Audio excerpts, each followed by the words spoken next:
Hi friends, আমি মনি আর আপনারা দেখছেন আমার ইউটিউব চ্যানেল বার্ড হাউস। তো ফ্রেন্ড, আমি আপনাদেরকে দেখাবো আমি যে সেটআপটা রেডি করার কথা বলেছিলাম সেই সেটআপটা রেডি করে ফেলেছি।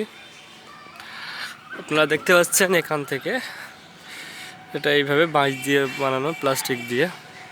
এগুলো 1/2 ইঞ্চির যে নেট হয় সেই নেটটা নিয়ে এতে নীল কালারের রং করে দিয়েছি। তো এর ভিতরটা এখন ময়লা জলা আছে, একটু পরিষ্কার করে আমার পাখিগুলো সব এর ভিতরে নিয়ে চলে আসবো। এর উপরে কালো প্লাস্টিক দেওয়া আছে আর এটা তার নিচে এটা সবুজ প্লাস্টিকটা দেওয়ার কারণ যাতে এখানে লাইট পড়লে লাইটটা ভালোভাবে ছড়িয়ে পড়ে ভিতরে, কারণ কালোর সাথে কোনো লাইট পড়লে সেই জায়গাটা লাইটটা মরে যায়। তো যেহেতু এটা সবুজ প্লাস্টিক, এটা উল্টে মানে এর লাইটটা আরও উজ্জ্বল হবে লাইট পড়ার ফলে। তো এই সাইডে এই যে বাঁশ দিয়ে সব বাঁকারি করে এইভাবে মোটামুটিভাবে আমার এই সেটআপটা রেডি করেছি। এই যে 1/2 ইঞ্চির নেট দেখতেই পাচ্ছেন আপনারা, এটা এর দরজা করেছি। আর এর ভিতরে আমার যে পুরনো সেটআপ আছে ওই সেটআপে যতগুলো মানে কেজ আছে সবগুলোকে এখানে নিয়ে চলে আসবো, নিয়ে এসে এখানে সেটিং করে দেবো। তো এটা খুব বেশি বড় নয়, এই মাপটা যেটা আছে এটা 7 ফুট, আর এইদিকে পিছনের সাইডের বা ফ্রন্টের সাইডের যে মাপটা আছে এটা হচ্ছে আপনার 8 ফুট। তো এইভাবে সেট করেছি আমি। এটা আমি তা খুব শীঘ্রই পরিষ্কার করব, পরিষ্কার করে আমি এর মধ্যে নিয়ে আসবো আমার পাখিগুলোকে। আর তার সাথে এর ভিতরে কিছু তৈরি করে রেখেছি, মানে কিছু আপডেট করার চেষ্টা করব আর কি।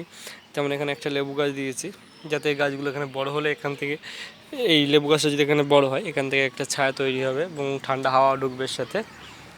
এখানে এর মধ্যে কিছু লাউ গাছ, কিছু কুমড়ো গাছ আর কিছু শসা গাছ দিয়ে দিয়েছি।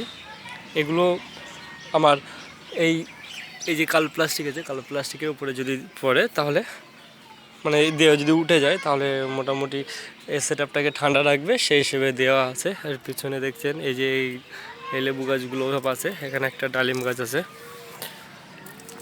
তো এই যে হচ্ছে সেই সেটআপ, মানে আমার এই সেটআপের উপরের কালো প্লাস্টিক দেওয়াটা, এই যে ফাঁকা আছে এর উপরে নারিকেলের পাতা এবং আরও ইত্যাদি এটা সেটা কেটে দিয়ে দেবো এর উপরে, যাতে এই মুহূর্তে ঠান্ডা থাকে ওই যতদিন আমার লাউ গাছের কুমড়ো গাছগুলোটা বড় না হচ্ছে।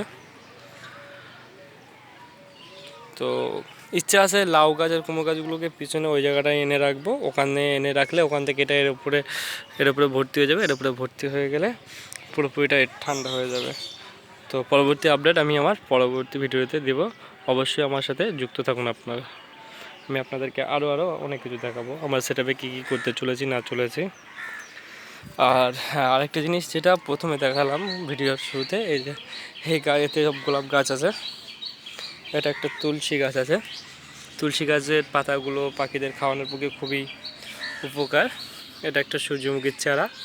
আর এগুলো হচ্ছে আপনার ওই কলমি শাক, যেগুলো আমি আমার পাখির খাওয়ানোর জন্য রেখেছি। এই আছে কিছু কলমি শাক, আর এই আছে আপনার থানকুনি পাতা বলে অনেকে, আপনাদের ভাষায় কী বলে জানি না, দেখুন ভিডিওতে। এটাকে আমাদের ভাষায় সব থানকুনিই বলে।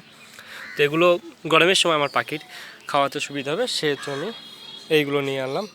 তো পরবর্তী আপডেট পরবর্তী ভিডিওতে যুক্ত থাকুন আমার চ্যানেলের সঙ্গে, সাবস্ক্রাইব করুন এবং একটা লাইক দিয়ে আমাকে সাপোর্ট করুন।